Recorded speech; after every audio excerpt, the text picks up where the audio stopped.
watching NBC4. Live from the area's leading news station, this is News 4 Today. Good morning. Welcome to Viewpoint.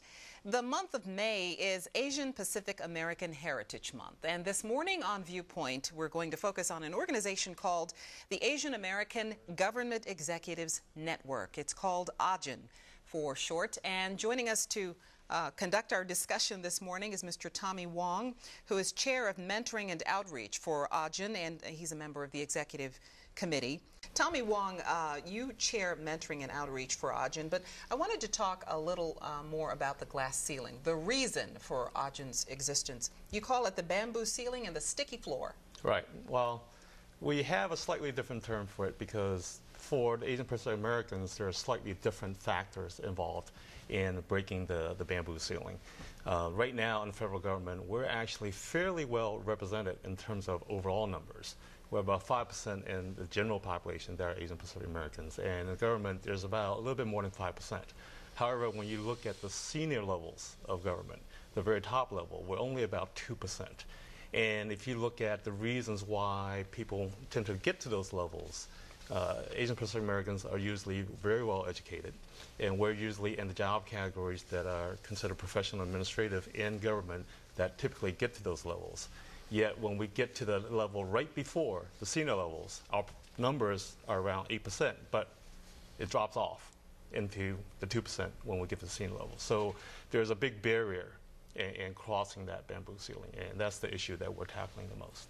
How has diversity training affected your efforts, Tommy? Well, part of the contribution of AAGEN is being at the table.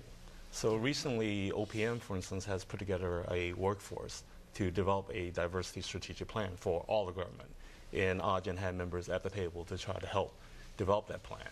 We also had discussions with Kirana Huja at the White House for the White House Initiative on Asian American Pacific Islanders to help shape that program. So part of where AAGEN is coming in is being at the table and help define some of these programs and trying to change some of the differences and make the awareness of the cultural differences. All right, we've got to take a break. Okay. But we'll be right back to continue our talk. Stay with us. Welcome back. We're talking about AAGEN this morning. And tell us that President Obama recently released a memo that addresses hiring reform in the federal government. Tell us about the memo, about what's going to change and how it affects you. Okay, basically, the memo makes the hiring process for government, which is traditionally known as very complex, much easier, so that people can apply for jobs with just a resume and a cover letter without having to do what's called KSA's, knowledge, skills, and abilities. And how that affects AAGEN is it makes it much easier for people to apply. And there are the essay format that's usually requested or required is no longer there.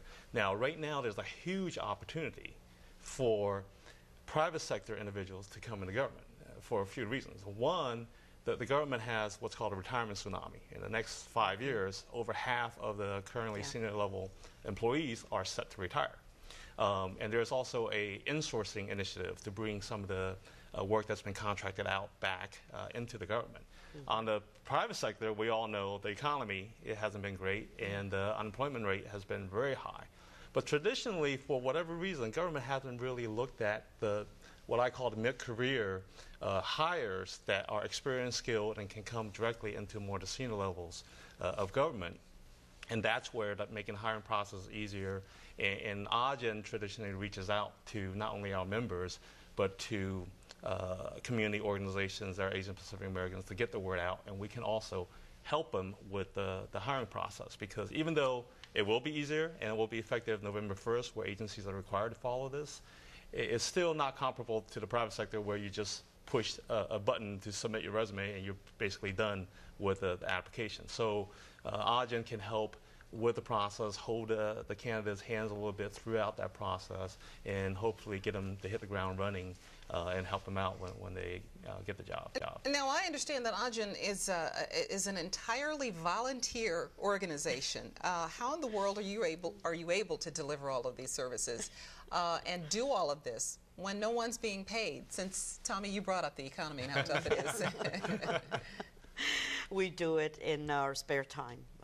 You know, I jokingly say I stay up until 3 o'clock in the morning doing this stuff. And she does. Really bad for your I can vouch Yes, for that. it's really bad for that. Welcome back as we continue our talk about AAGEN. Tell us what career clinic coaching is. Well, coaching is one of the very popular events at our annual leadership conference. We have one-on-one coaching every year, and we have another conference coming up on June 10th this year.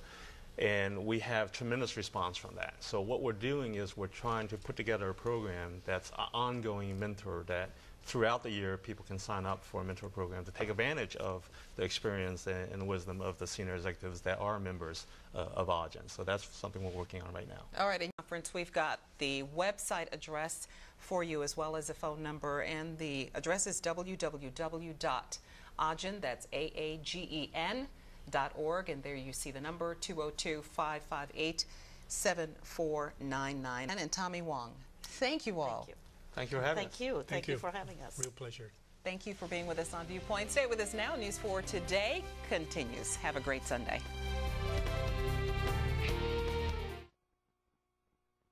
You're watching NBC4, live from the area's leading news station. This is News 4 Today.